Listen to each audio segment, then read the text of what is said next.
Welcome to The Explainer. Today we are unpacking just one chapter from the Bible, Luke chapter 6. But wow, is it packed with ideas that have been shaking things up for 2,000 years. So let's just dive right in.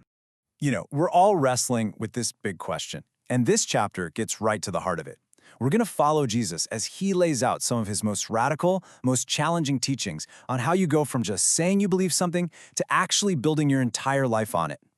All right, so our journey starts with Jesus basically walking up to one of the most sacred rules of the day, the Sabbath, a holy day of rest, and turning it completely on its head.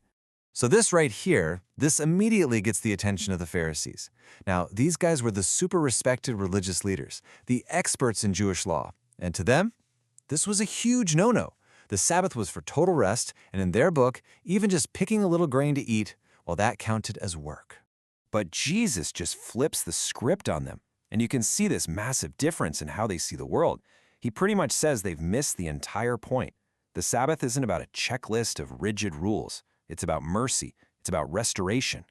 He asks this killer question, is it lawful on the Sabbath to do good or to do harm? You see, for him, the answer was obvious. People always come before protocol. And then he drops this bombshell. He calls himself the Son of Man, which, you have to understand, was a title from their scriptures pointing to a divine figure. So get this, he's not just reinterpreting the rule, he is claiming authority over the rule. He's basically saying, you see this holy day? Yeah, it answers to me. I mean, what a radical claim. And it really sets the stage for everything that's about to come. Okay, so after making it crystal clear that his priority is people over rules, Jesus does the next logical thing. He builds his team. And believe me, this was not some casual decision. He spends an entire night in prayer up on a mountainside before he picks 12 of his followers for this really special role. Think about that for a second. An all-nighter in prayer. That's how critically important this choice was to him. He names them apostles. Now, this wasn't just a fancy title, it was a job description. The word literally means one who is sent out. They were going to be his official ambassadors, the ones entrusted to carry his message out to the world, long after he was gone. So his team is in place.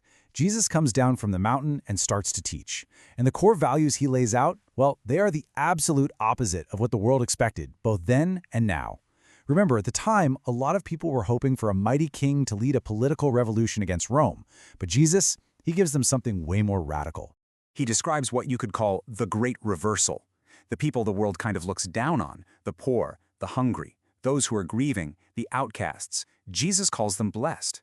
And at the same time, he gives this serious warning, a woe, to the ones who are comfortable, rich, and respected by everyone, saying, hey, you've already got your reward. But, and this is so important, this isn't really about what's in your bank account. It's about the posture of your heart. To be poor in spirit just means you recognize you need God, that you're totally dependent on Him. And that kind of humility, that's the front door to His kingdom. All right, next up, Jesus gives what might be the single toughest, most challenging command in all of his teachings. It's the one that really shows what this whole upside-down kingdom is all about. He doesn't just say, tolerate your enemies. No way. He commands this active, four-part love. He points out that, hey, loving people who love you back, that's easy. Everyone does that. The real test, the true mark of his followers, is this: actively doing good, speaking blessings, and praying for the very same people who want to tear you down. And this is not just some ancient idea for a different time. I mean, think about it right now. This applies to that difficult family member, that coworker who's always trying to undermine you, or even that anonymous person leaving nasty comments online. This teaching challenges us right here, right now, to totally change how we deal with conflict in every single part of our lives. Jesus then wraps up this incredible sermon with a powerful story, a parable, that brings us right back to where we started, that question about what it means to actually live what you believe. He starts with this piercing question. Man, it just cuts right to the chase, doesn't it? It exposes that huge gap that can exist between simply calling yourself a follower and actually putting his words into practice. He tells a story about two builders. Here's the thing. They both hear the exact same teachings.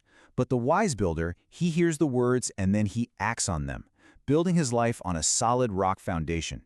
The foolish builder, well, he hears the words too, but then he does nothing.